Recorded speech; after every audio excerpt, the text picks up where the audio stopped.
Vamos a ver, que esto no es un simple juicio de familia ni una bronca doméstica más. Esto ha sido un espectáculo con todas las letras. Imagínate, la Audiencia Provincial de Madrid convertida en un plató improvisado, con más cámaras que en Sálvame y un ejército de reporteros buscando la frase perfecta para incendiar las tertulias de la tarde. No eran ni las 12 del mediodía y ya estaban allí los fans más radicales de cada bando, esos que se hacen llamar rociístas con pedigrí de sangre azul, dispuestos a defender a Rocío Carrasco como si fuera una santa incomprendida, y los floristas de corazón rebelde que no se cortaban ni un pelo en gritar consignas a favor de Rocío Flores, su heroína cañera y sin pelos en la lengua.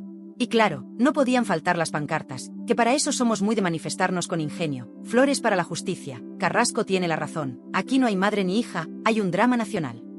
Vamos, un ambiente digno de final de Copa del Rey, pero con la diferencia de que en vez de un balón aquí se jugaba algo mucho más sucio, la reputación, la imagen pública y, por supuesto, el dinerito. Porque no nos engañemos, detrás de todo esto siempre hay dinero, contratos, exclusivas y la venta de miserias en horario de máxima audiencia. Y como director de este teatrillo de alto voltaje emocional, estaba el juez Emilio Calatayud. Sí, ese mismo, el granadino famoso por soltar sentencias más ingeniosas que un monólogo de Buenafuente. Un tipo que sabe que la justicia no solo se aplica con artículos del Código Civil, sino también con un poco de sentido común y, por qué no decirlo, algo de mano izquierda para que la prensa se entretenga sin que todo se vaya al garete. Cuando se supo que él iba a dictar sentencia en el caso Flores versus Carrasco, media España se frotó las manos. Sabían que, por fin, alguien iba a poner orden en esta tragicomedia que llevaba años aburriendo y fascinando al personal por igual. Pero vayamos al grano. ¿De qué iba este juicio realmente? Porque aquí no se discutía una herencia, ni la propiedad de una finca en Chipiona, ni siquiera la custodia de un perro. No. Esto era un proceso por difamación y daño moral. Rocío Flores, harta de ver cómo su madre la ponía a caldo en cada entrevista, en cada documental y en cada programa de televisión donde se pagaba bien por el drama, decidió plantarse y decir, basta ya. Fue al juzgado para exigir que su madre dejara de usarla como excusa para llorar delante de las cámaras y cobrarse una exclusiva tras otra. Según la demanda, las declaraciones públicas de Rocío Carrasco no solo dañaban su imagen, sino que afectaban a su estabilidad emocional y, ojo al dato, también a su futuro profesional. Porque claro, Rocío Flores estaba intentando labrarse un camino como influencer, o como se diga, del fitness emocional. Ya sabes, esas cosas modernas que hacen los jóvenes para ganarse la vida vendiendo cremas, dietas y consejos en redes. Pero claro, con tu madre diciendo en televisión que eras una mala hija, los contratos se caían, las marcas se asustaban y el público se dividía entre los que la veían como víctima y los que la señalaban como la mala del cuento. El juicio fue a puerta cerrada, pero ya te puedes imaginar lo que duró el secreto. Ni un telediario. Filtraciones constantes, comentarios maliciosos, supuestos testigos hablando de más, WhatsApps que volaban por los platós como si fueran confeti en Nochevieja. Según se filtró, Rocío Carrasco entregó un dossier de más de 700 páginas. Sí, 700. Con informes psicológicos, testimonios de amigos y fotos de comuniones de cuando todavía se hablaban. Un auténtico arsenal para justificar su relato de madre dolida y traicionada. Por su parte, Rocío Flores tampoco se quedó corta. Presentó un informe psicológico firmado por un especialista en terapia familiar que describía con todo lujo de detalles el impacto devastador que las palabras de su madre habían tenido sobre ella. Además, se incluyeron mensajes de texto enviados a amigos y conocidos donde ella misma explicaba el calvario emocional que estaba viviendo. Y ojo, no eran 4 frases mal escritas. Decían que la carta que presentó estaba manuscrita con una caligrafía impecable, casi poética, para dejar claro que no solo estaba dolida, sino también muy consciente de cada palabra que escribía. Mientras tanto, el país entero se entretenía con este culebrón como si fuera la última serie turca de Antena 3. Las tertulias ardían. Kiko Matamoros celebraba la valentía de Rocío Flores como si fuera la ganadora de un mundial. Belén Esteban, con ese tonillo suyo de yo como madre, lanzaba pullas envenenadas mientras juraba que no iba a opinar. Jorge Javier pedía cautela, intentando no quemarse demasiado, pero sin perder la oportunidad de dejar caer que la justicia no siempre entiende los silencios del alma. Vamos, un circo mediático en toda regla donde cada uno elegía su bando como si fueran hooligans del corazón. Y mientras todo eso pasaba fuera, dentro del juzgado el juez Calatayud se convertía en el protagonista inesperado. Nada de dejarse arrastrar por el ruido. Dicen que se encerró con los expedientes como si estuviera resolviendo el crimen del siglo. Leyó todo. Subrayó. Tomó café con leche doble mientras se echaba las manos a la cabeza con algunos testimonios y dictó una sentencia que dejó a todos boquiabiertos. Su fallo fue claro, victoria inapelable para Rocío Flores. El titular corrió como la pólvora, Rocío Flores gana la demanda a su madre. Telecinco ya pedía permiso para hacer una edición especial de 5 horas. En La Sexta abrían al rojo vivo con gráficos, debates y expertos que ni sabían quién era Carrasco antes de ayer. Y hasta en Cuarto Milenio se rumoreaba que Iker Jiménez estaba preparando un especial titulado Los silencios de Carrasco, mensaje del más allá o manipulación emocional. Vamos, que faltó Carmen Borrego disfrazada de mediadora oficial para completar el cuadro. Pero lo que más llamó la atención fue el tono de la sentencia. Nada de legalismos oscuros. El juez fue directo, como le gusta a la gente. En uno de sus párrafos más comentados escribió: aquí no se juzga si una madre sufre, sino si ese sufrimiento le da derecho a pisotear a una hija en horario de máxima audiencia. ¡Pum! Primera bofetada jurídica sin anestesia. Y ojo, que la condena no era solo pagar una indemnización, que por cierto no se ha hecho pública pero que dicen que daría para financiar media temporada de Supervivientes. También incluía una prohibición de hablar públicamente de su hija durante 2 años. Y si no se arreglaban, podía prorrogarse.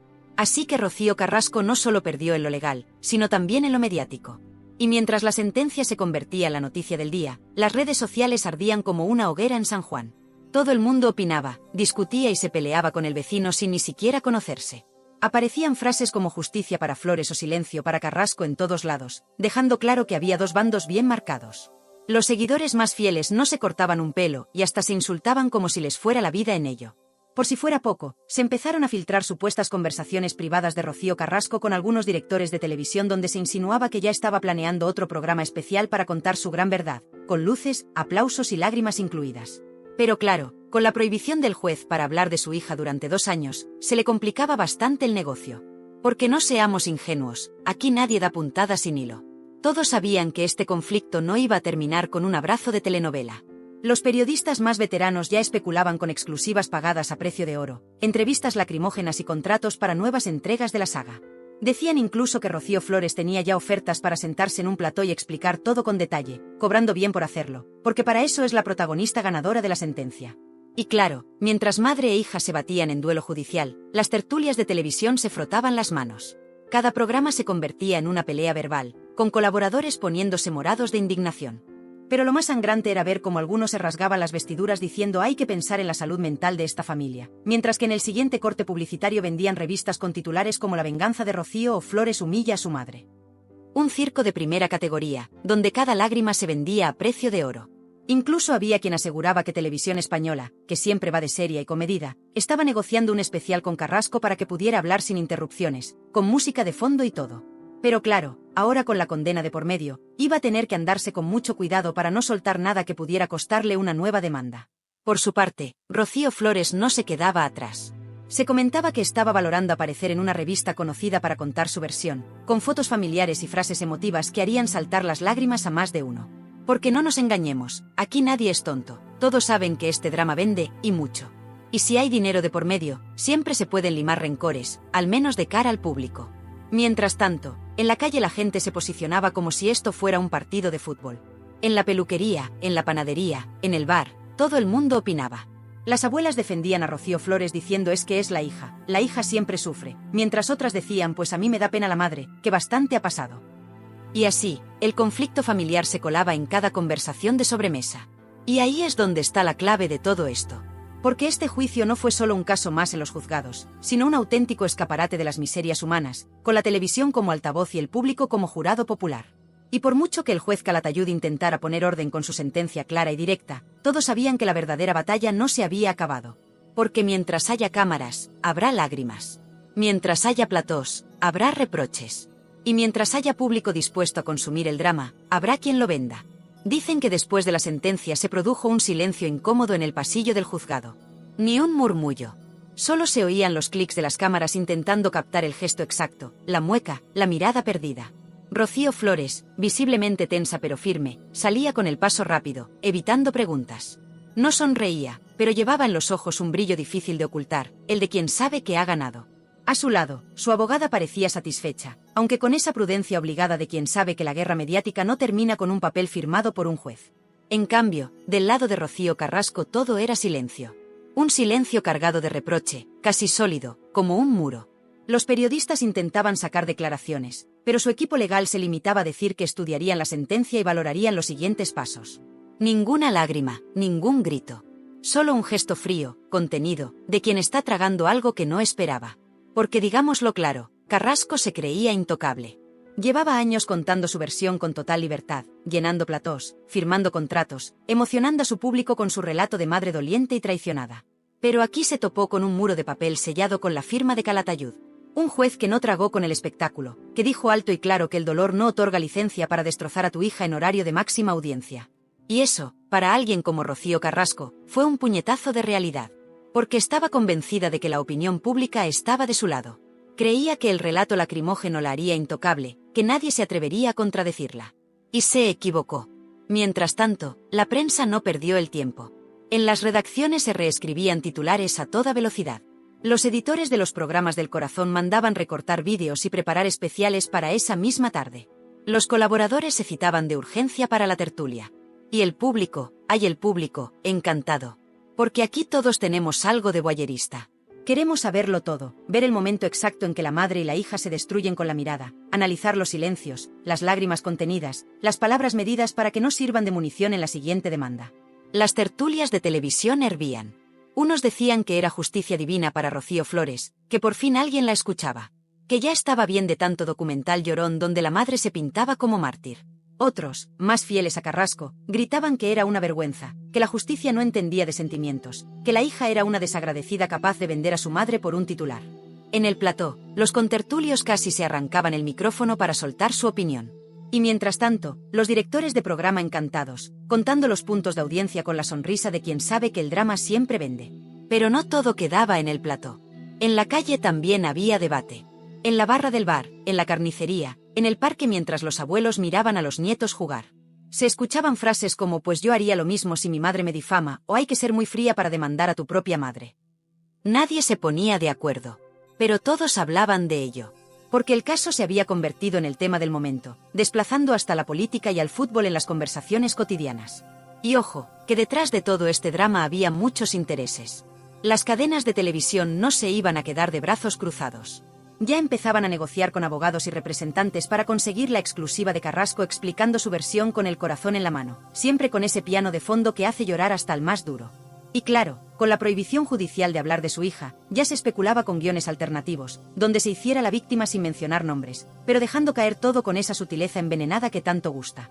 Del otro lado, Rocío Flores, aconsejada por su equipo, estudiaba las ofertas de entrevistas pagadas, portadas de revista y hasta algún programa especial donde pudiera limpiar su imagen, mostrar su lado más humano y dejar claro que no es la bruja sin corazón que muchos pintaban. Porque aquí nadie es tonto. Todos sabían que la demanda no era solo por el daño moral.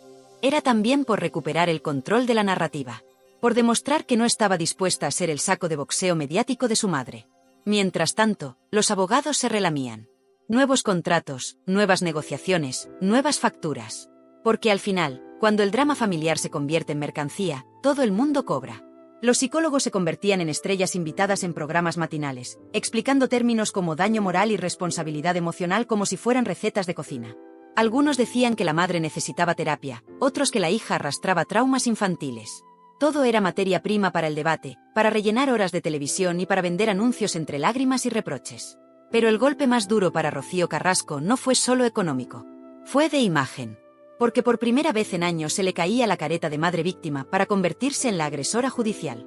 La mujer que, según el juez, había traspasado el límite. Que había usado su dolor para humillar públicamente a su hija. Una sentencia así deja huella. Porque ya no sirve llorar ante las cámaras y soltar frases cargadas de emoción. Ahora hay un papel oficial que dice que se pasó de la raya. Y eso duele. Porque Rocío Carrasco siempre ha sabido moverse bien entre la prensa, contando su historia, generando empatía. Pero esta vez la justicia le dijo basta. Que una cosa es contar tu experiencia, y otra es machacar a tu hija día tras día, programa tras programa. Que el dolor no puede convertirse en excusa para el maltrato emocional. Que la televisión no es un tribunal ni el sofá del psicólogo. Mientras tanto, Rocío Flores, con sus propias heridas, aparecía como la hija que por fin dijo basta. Que se plantó. Que se cansó de ser el monstruo del cuento de su madre y decidió escribir su propio final. Y claro, el juez Calatayud se ganó los titulares con su estilo directo. Sin rodeos. Usando frases que se entendían a la primera, para que hasta la abuela del pueblo pudiera opinar con conocimiento de causa. A medida que los días pasaban tras la sentencia, el ambiente lejos de calmarse se volvió todavía más espeso, como esas tormentas de verano que amenazan con descargar y al final terminan empapándolo todo. En los programas del Corazón se sucedían los debates casi sin respiro. Unos defendían a Rocío Carrasco con fervor religioso, diciendo que nadie sabe el dolor de una madre que se siente traicionada, que la mujer llevaba años tragando humillaciones y silencios, y que lo mínimo era dejarla desahogarse. Pero otros, y no pocos, decían basta ya de ese victimismo a la carta. Porque, vamos a ver, ¿cómo se puede justificar que conviertas a tu hija en el tema estrella de tu propia campaña de marketing emocional? Y es que a muchos se les empezaba a caer la venda de los ojos. Porque el relato de Madre Mártir era muy rentable. Cada entrevista bien cobrada, cada especial televisivo con lágrimas bajo focos, cada documental promocionado como la verdad definitiva. Y mientras tanto, la hija convertida en un personaje de telenovela, con el papel de villana adjudicado sin opción a réplica. Así que la sentencia vino a ponerle freno a esa barra libre de declaraciones. Que ojo, no prohibía hablar de todo, pero sí la obligaba a cerrar el pico en lo que respecta a su hija. Por 2 años, nada menos. Como quien dice, hazte la entrevista que quieras, pero deja de usar a tu hija como diana pública para justificar tus penas. Y eso, para alguien tan dado al relato emotivo como Rocío Carrasco, era un bofetón de los que dejan marca. Mientras tanto, Rocío Flores tampoco estaba para lanzar cohetes. Porque ganar un juicio no significa sanar heridas. Muchos decían que se la veía más tranquila, que por fin respiraba aliviada tras la sentencia. Pero no hay que ser un experto para saber que esa calma era tensa, casi forzada. Porque se puede callar a la madre en los medios, pero no se puede borrar el pasado. Ese pasado que ella misma reconocía como una mochila pesada, llena de silencios, peleas y reproches que nunca se dijeron de frente, pero que dolían como cuchilladas. Su abogada, doña Marta Delgado, se había convertido en la heroína silenciosa de esta historia. Una mujer con temple que no se dejó amedrentar ni por las cámaras ni por la presión. Fue ella la que construyó el caso desde la frialdad del papel, pero con la humanidad de quien sabe que detrás de cada frase hay una persona hecha polvo. Y fue su estrategia la que acabó convenciendo al juez. No se trataba de atacar a Carrasco, sino de defender a la hija. De demostrar que no todo vale por un minuto de audiencia. Y es que ese fue el gran argumento del juicio. El derecho a la libertad de expresión no puede convertirse en licencia para machacar emocionalmente a alguien. Que contar la propia verdad es un derecho sagrado, pero solo hasta donde empieza la dignidad del otro.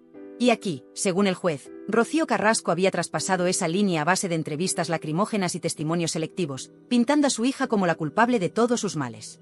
Eso dolía especialmente en la opinión pública porque mucha gente se sintió engañada. Porque había comprado el relato de la madre dolida, había empatizado con su llanto, había apoyado sus denuncias contra el maltrato del padre. Y de pronto se encontraban con que la justicia le decía, señora, su dolor no le da derecho a humillar a su hija. Fue como un jarro de agua fría para muchos. Pero más allá de la sentencia, el daño ya estaba hecho. Porque una cosa es callar a Carrasco durante 2 años y otra muy distinta es borrar todo lo que ya se dijo. Los vídeos siguen circulando, las entrevistas están colgadas en internet, las frases lapidarias han sido titulares en todos los periódicos. Y la imagen de Rocío Flores ya había quedado marcada para siempre. Por eso, en su entorno decían que la joven no cantaba victoria. Sabía que la verdadera batalla era limpiar su imagen. Que tendría que hacer muchas entrevistas, que mostrar su lado más vulnerable, que demostrar que no era esa figura fría y calculadora que su madre había retratado con tanto mimo ante las cámaras. Que tendría que explicar, una y otra vez, que lo que había hecho era defenderse, no atacar. Y mientras tanto, los tertulianos frotándose las manos. Porque este tema daba para semanas enteras de contenido. Unos hacían de psicólogos de salón, analizando con cara seria el daño moral y el impacto emocional. Otros directamente se reían en la cara de ambas, diciendo que era todo un montaje para mantener el negocio del salseo. Y en medio, la audiencia tragando horas de debate con palomitas y cerveza, disfrutando de la desgracia ajena como si fuera un deporte nacional. Incluso se llegó a hablar de la famosa recomendación del juez, que madre e hija asistieran a un taller de reconstrucción emocional. Una especie de terapia familiar para aprender a hablarse sin matarse. Y claro, ahí ya el tema se convirtió en meme nacional. Los programas ponían imágenes de Carmen Borrego como posible mediadora, se hacían bromas de que Televisión Española grabaría el taller para emitirlo en horario de máxima audiencia. Todo valía con tal de reírse del drama. Pero más allá de las bromas, la recomendación del juez era seria. Porque Emilio Calatayud no es tonto. Sabía que por muy clara que fuera su sentencia, la verdadera raíz del problema seguía intacta. Que madre e hija llevaban años acumulando reproches no dichos, heridas no sanadas, y que si no se sentaban a hablar de verdad, aquello seguiría pudriéndose, aunque no saliera más en televisión. Y claro, ahí es donde la televisión falló estrepitosamente.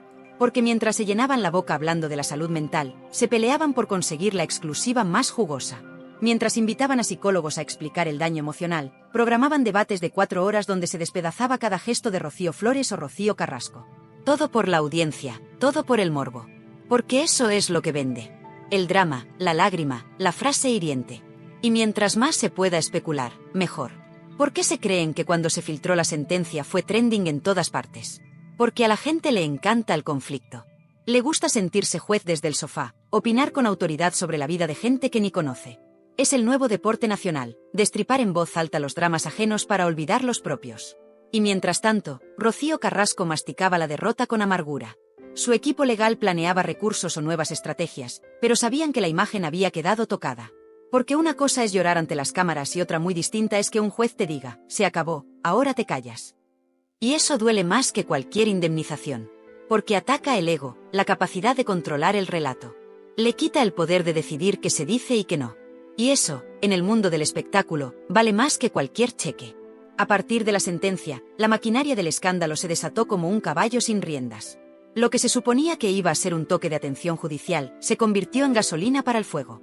Porque mientras Rocío Carrasco encajaba el golpe en silencio, su entorno empezaba a moverse como un ejército bien entrenado. Decían que estaba destrozada, que no esperaba tanta dureza del juez, pero al mismo tiempo ya estaban enviando mensajes a productoras, tanteando entrevistas, preparando comunicados medidos al milímetro. No iban a aceptar quedar como la villana del cuento. Y menos cuando había tanto dinero en juego. El relato de madre sufriente, traicionada y humillada ya había sido rentable en el pasado, y nadie pensaba soltarlo así como así. La estrategia era clara, rearmar la narrativa. Transformar la derrota judicial en un nuevo motivo de empatía. Porque si algo sabían hacer era vender el dolor en plató. Por su parte, Rocío Flores tampoco se quedaba quieta. Sabía que esta era su oportunidad de oro para limpiar su imagen después de años siendo el saco de boxeo de las tertulias. Porque, digámoslo claro, durante mucho tiempo había sido la bruja perfecta, la hija fría que le había dado la espalda a su madre, la joven mal hablada que, según su madre, le había hecho la vida imposible.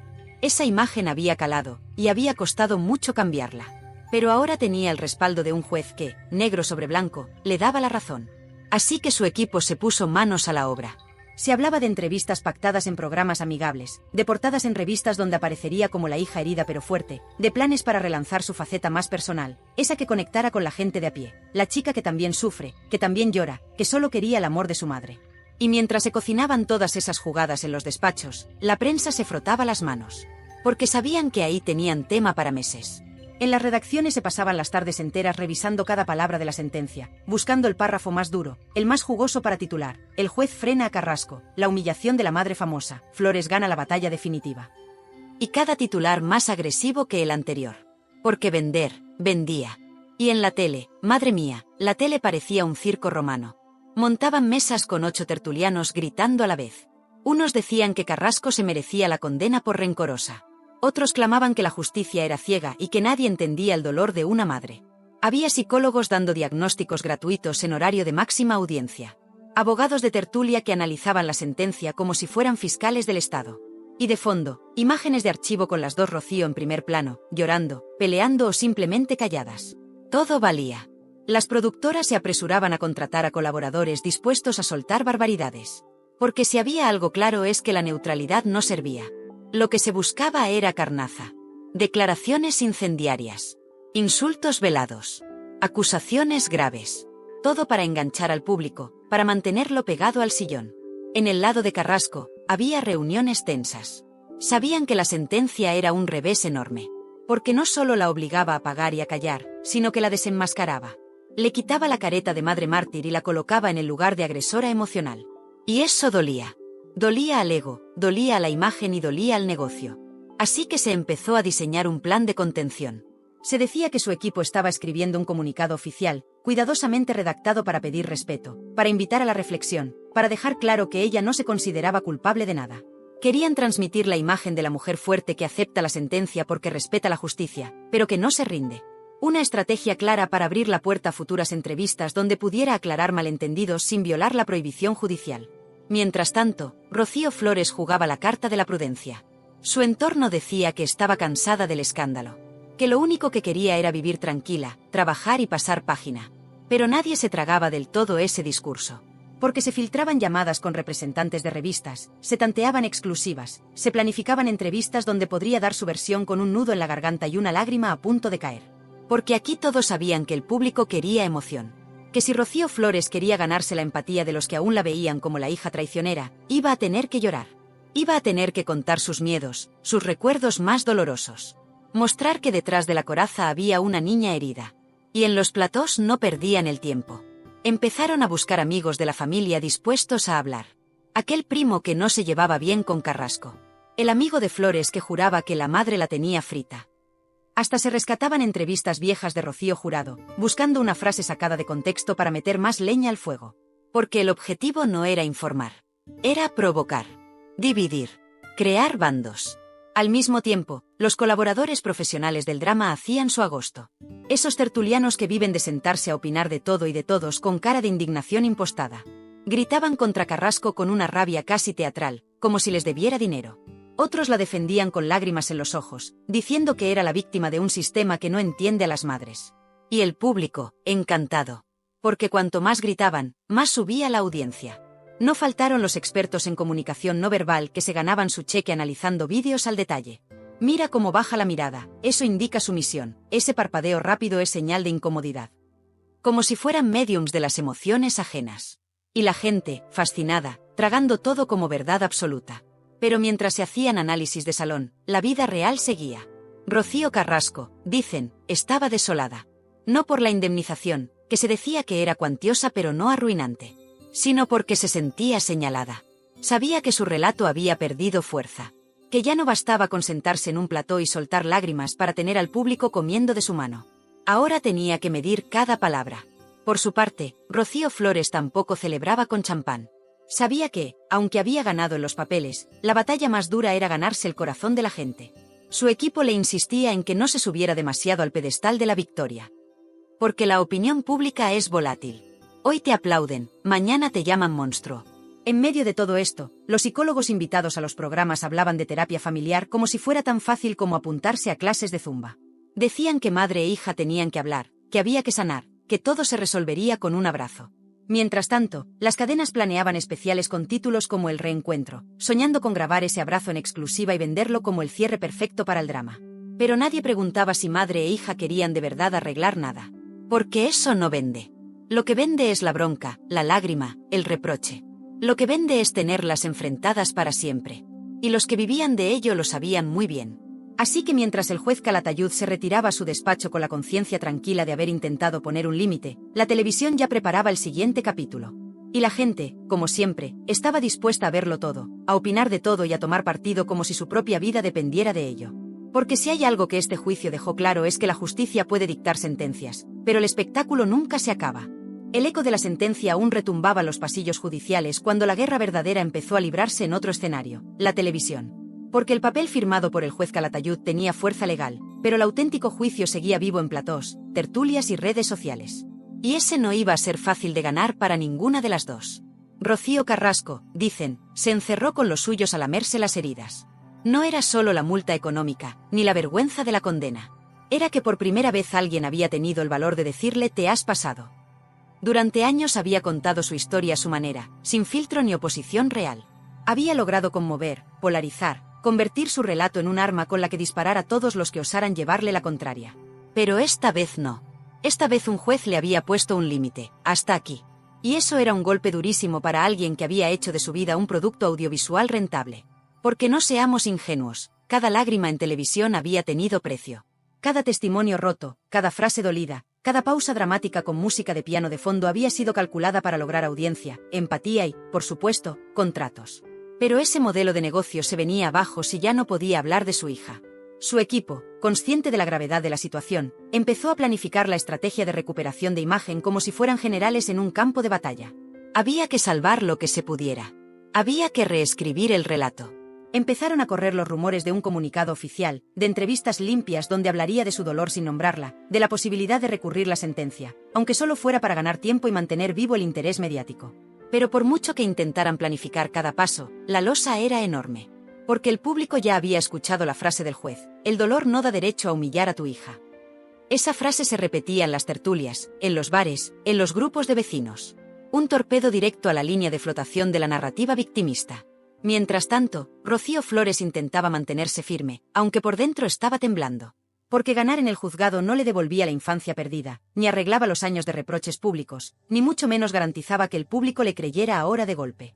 Su imagen había sido demonizada durante tanto tiempo que muchos ya no sabían distinguir la verdad de la caricatura. Por eso su equipo también tejía su propia estrategia. Nada de chulerías, nada de celebrar la victoria como si fuera un trofeo. Había que mostrar humildad, dolor, humanidad. Empezaron a planear entrevistas donde se le viera como una hija herida pero dispuesta a perdonar. Fotos familiares con amigos, testimonios de su entorno hablando de lo buena persona que era. Porque sabían que en la televisión, la empatía es una moneda que se gana a pulso. En medio de este tablero de ajedrez, los programas del corazón se frotaban las manos. Las cadenas veían venir semanas, incluso meses de contenido gratis. Solo tenían que mover un dedo para que aparecieran colaboradores a discutir, a insultarse en directo, a especular con información privilegiada o directamente inventada.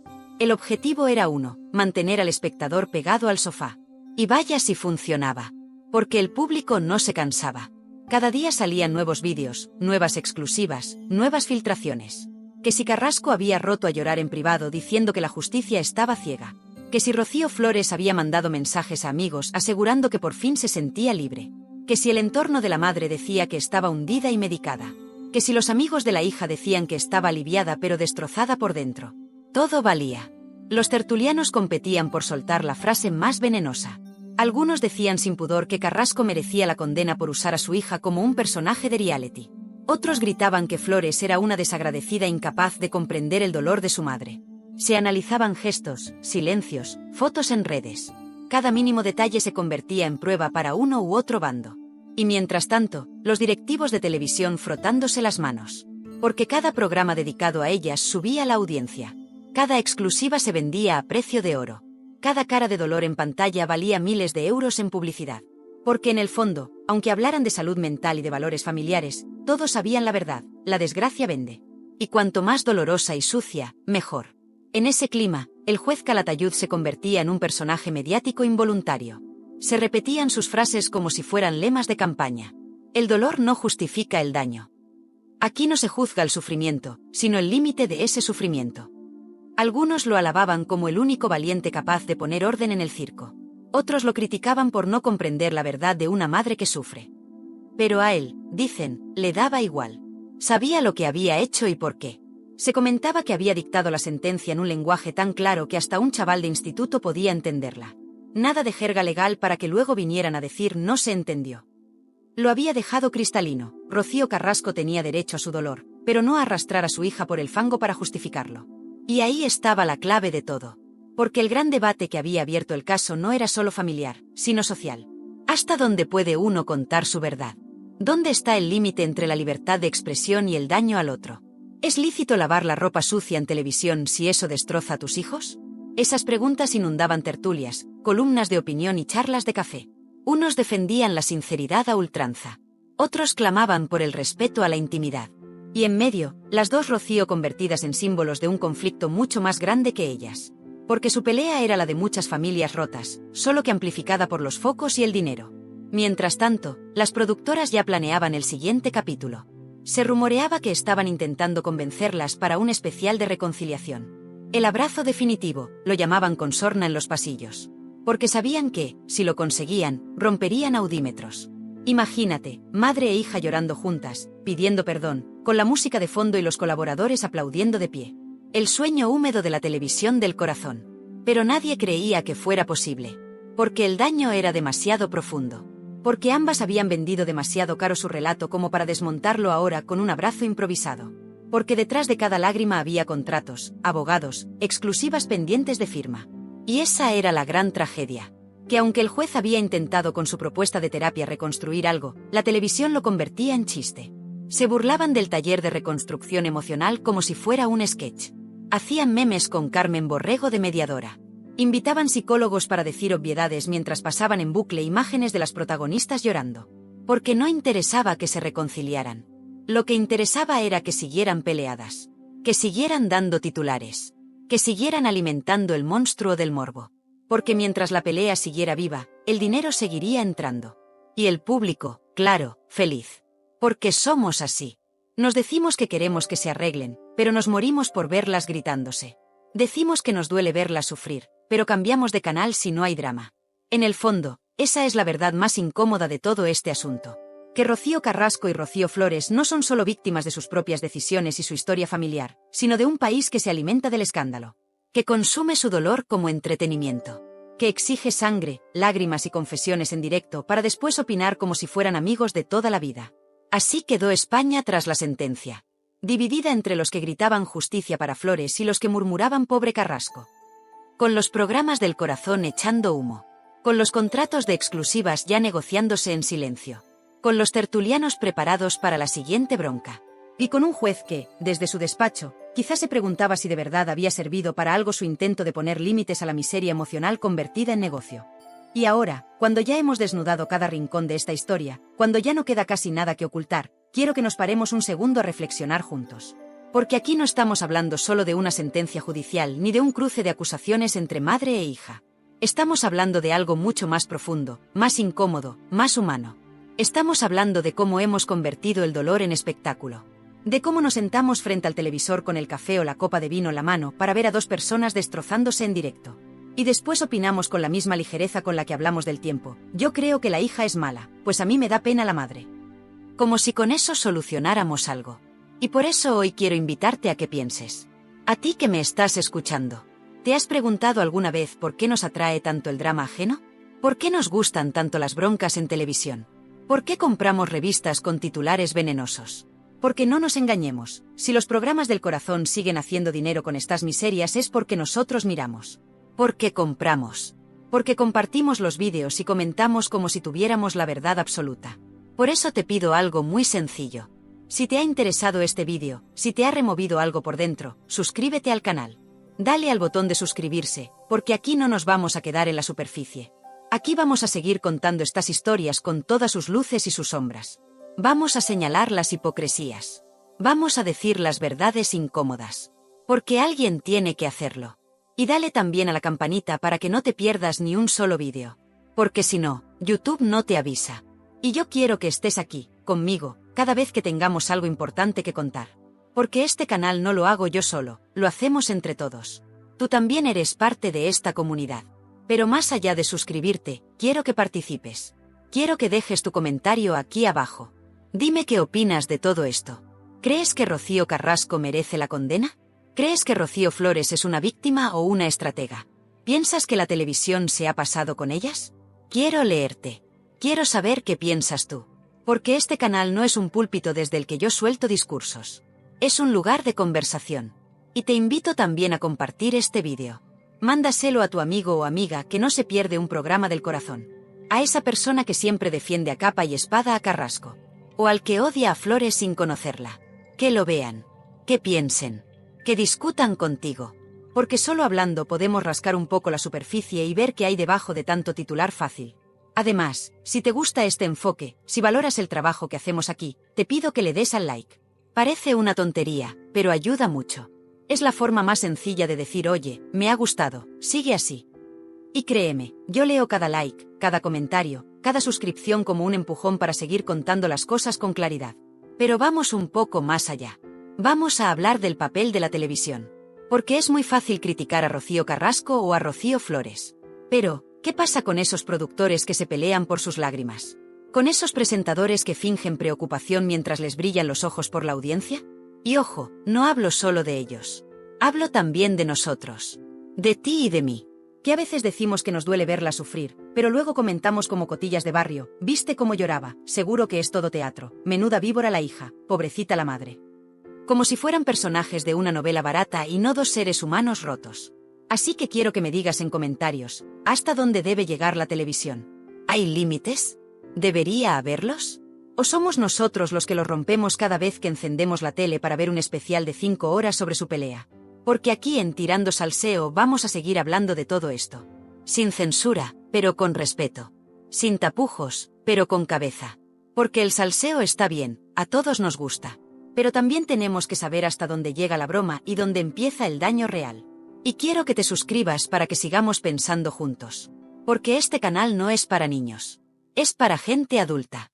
Para los que ya peinamos canas. Para quienes hemos vivido lo suficiente para saber que la vida no es blanca o negra, sino una maraña de grises. Así que dale al botón de suscribirse. Activa esa campanita. Porque aquí no vamos a callarnos. Vamos a seguir hablando de Rocío Carrasco, de Rocío Flores, de los programas del Corazón, de los contratos millonarios, de los jueces que intentan poner orden, de los tertulianos que se hacen los ofendidos mientras cobran un buen sueldo por calentar el debate. Y si tienes un minuto más, comparte este vídeo en tu grupo de WhatsApp. Que lo vea tu hermana, tu madre, tu cuñada, esa amiga que siempre se pone del lado de la madre o de la hija. Que comenten. Que discutan. Porque al final, de eso se trata. De que nos miremos al espejo como sociedad y aceptemos que, de alguna forma, todos hemos convertido su guerra en nuestro entretenimiento. Si has llegado hasta aquí, de verdad te agradezco. Porque sé que no es fácil escuchar estas cosas. No es fácil reconocer que nos gusta el morbo. Que nos alimentamos de broncas ajenas mientras criticamos el mundo en voz alta. Pero aquí estamos. Y mientras tú quieras, yo seguiré contándotelo. Así que te invito también a ver otros vídeos del canal. Hay para todos los gustos, broncas en plató, secretos familiares, exclusivas que se filtran a propósito. Todo contado sin pelos en la lengua. Porque la vida ya tiene demasiados cuentos como para que encima yo venga a contarte otro más. Y si quieres apoyar este canal de verdad, cuéntale a alguien sobre él. Recomiéndalo. Dile, mira, aquí no te cuentan las cosas como si fueras tonto. Aquí se habla claro. Porque solo así podemos crecer y llegar a más gente que, como tú y como yo, quiere algo más que titulares sensacionalistas sin alma. En resumen, no te vayas sin dejar tu like. Sin comentar. Sin suscribirte. Porque si tú estás aquí, yo seguiré aquí. Con el micro encendido, la lengua afilada y el corazón dispuesto a contarte la verdad, por incómoda que sea. Porque mientras la televisión siga vendiendo lágrimas, alguien tiene que decir en voz alta que el agua con sal también duele de verdad. Así que suscríbete ya mismo, activa la campanita, comparte, comenta, dale al like y prepárate. Porque lo que viene en este canal va a ser todavía más fuerte, más claro y más sincero que todo lo que has escuchado hasta ahora. Aquí no vamos a callarnos. Y si tú tampoco quieres callarte, este es tu sitio. Bienvenido a Tirando Salseo. Viendo en el que la madre, Rocío Carrasco, declaraba la paliza brutal que le había dado a la hija. Mira, yo hay una cosa que no tengo clara en absoluto, vamos, que lo tengo muy claro. Yo no sé cómo la Fiscalía General del Estado o incluso la misma niña no se ha puesto una denuncia contra la madre porque está violando su intimidad. Nosotros no podemos dar información de cualquier chaval, de forma que se pueda identificar las circunstancias que han ido siendo como menor. Yo puedo hablar de casos que he tenido, pero nunca puedo identificar que se pueda concretar al chaval del que me estoy refiriendo. Entonces es una violación de la intimidad de esa niña. Lo que los menores hacen no genera antecedentes penales. Y es una cuestión que atenta contra su intimidad y su propia imagen. Yo no entro en si la Rocillito tiene razón o no tiene razón. Lo que sí está claro es que se ha revelado y se ha desvelado toda la información de esa cría del comportamiento cuando era menor de edad. Y eso debe de quedar en los juzgados de menores. Y es más, los menores no tienen antecedentes penales. Entonces, al coger esa imagen, romper esa imagen de esa niña, se le está haciendo un daño a la niña. No entro ya en las causas ni tal. Yo tengo muchos chavales. De lo que haya hecho. Sí. Claro, yo tengo un montón de chavales que son personas, que son guardias civiles, que son universitarios y tal. Si yo cuento su historia diría, qué barbaridad. Pero es que no, es que es violar la intimidad de un menor. Y eso no puede ser. Ni la madre, ni nada, porque los intereses de la madre no tienen nada que ver con los intereses de la niña. Y a esa niña se le ha perjudicado un montón. Yo no entiendo cómo la Fiscalía o cómo la propia niña no interpone una demanda o una denuncia contra su madre por violar la intimidad. Los antecedentes penales, siendo mayor todavía, pero siendo menor no existen antecedentes penales. Entonces se ha violado su intimidad.